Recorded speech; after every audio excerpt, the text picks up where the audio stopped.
waxaa laga tarxiilay magaalada London ee cariga Ingiriiska wuxuuna haatan ku nool yahay magaalada Burco ee Somaliland kadib markuu koox dhalinyaro ku weeraray Mundi halkaas oo uu ku mutaystay xabsi uu ku jiray muddo dheer. haddaad ku cusubtahay haddana soo booqatay fadlan subscribe garee rukumo oo ku dhufo alamka si mar walba aad u hesho xog anfacaysa.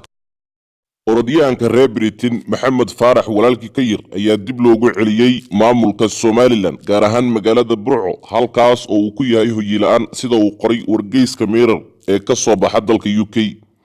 Axmed Faarax waxa uu UK laga soo masaafuriyay sanadkii 2016 kadib markii xabsi laga sii daayay sida uu wargeysku ku soo bandhigay wareysi gaar ah oo uu la yeeshay Mo Faarax walaalkii.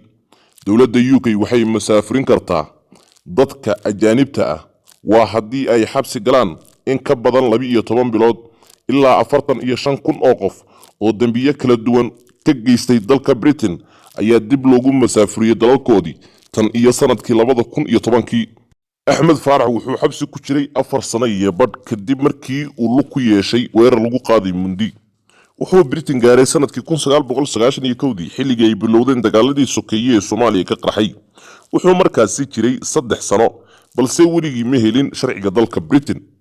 Mirror ayaa soo xigatay isagoo sheegaya in uusan aqoon u lahayn Soomaaliya uusan haysan lacag uu ku noolaan karo halkaasna uu ku sii joogi karo. Axmed Faarax oo ka hadlay arrintaasna wuxuu yiri waan baqahayaa waxaa la igu soo tuuray meel shisheeye iyo aniga amaankayga ayay khatar ku noqotay qorshe dhan ma lahayn iyo wax la mid ah shirina ma haysan mana haysan qoys idaryeela oo noloshayda wax ku soo kordhiya ayuu yiri Axmed Faarax oo ah orodyahanka caanka ee Mo Faarax walaalkii. muddo waxaan deganaa hotel ugu dambeyn waxaan helay adeer gurigiisa ayay geeyeen in muddo ah ayaana ku noolaa halkaasi. hadda marba meel baan seexdaa mana jirto meel aan ku tilmaami karo gurigayga rasmiga qoyskayga waxaan u jiraa masaafo dhan 4,000 oo mayl. qoyskayga ma arag 3 sano hooyadii iyo walaalkay iyo dhiigaygii dhammaantoodba. sida uu qoray wargeyska Sunday Mirror Axmed Faarax waa 30 sano jir wuxuu sheegay in uusan doonaynin beerjilaac balse uu rabo in fursad labaad la siiyo oo uu ku muujiyo in uu isbedelay. wargeyska waxa uu qoray in Axmed uu hadda ku nool yahay magaalada Burco ee Somaliland.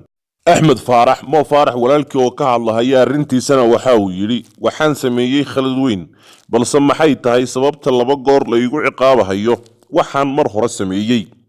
haddaba orodyahanka caanka ee Maxamed Faarax walaalkii oo loo soo tarxiilay magaalada Burco ee Somaliland ayaa guulo waaweyn u soo hoyay dalka Ingiriiska kadib markuu ka qayb galay orodyada dhaadheer ee dhowr iyo 10,000 ee mayl ah isagoo oo lagu xasuusto in uu guulo waaweyn oo indhaha caalamka soo jiitay halkaasi uu ka soo gudbiyay.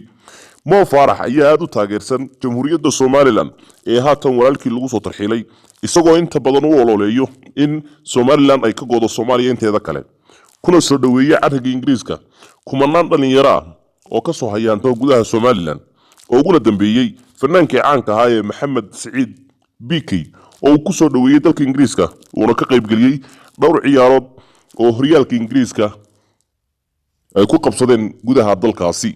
haddaba Axmed Faarax wuxuu ka calaacalayaa kharash la'aan dhaqaale darri tarxiil bahdilaad iyo baaba. ma la odhan karaa Maxamed Faarax wuxuu gabay walaalkii in uu noloshiisa daryeelo xitaa haddii laga soo tarxiilay gudaha dalka Ingiriiska uuna ku dabiibi karo gudaha Somaliland. miyuusan u samayn karin dhaqaale ku filan karo oo uu noolaan karo gudaha Somaliland tan iyo inta noloshiisa ka soo kabayso ama lagu soo celinayo dalka Ingiriiska? waa su'aalaha isweydiinta mudan balse waxaan idinkaga tagaynaa haddaad nagu cusubtahay hadda nagu soo birtay fadlan nala wadaag aragtidaada subscribe oo rukumo channelkeena cusub si mar walba aad u hesho xogaha rasmiga ee daafaha caalamka ka dhacayo halkaad nagala socotaana waa Hubal Media.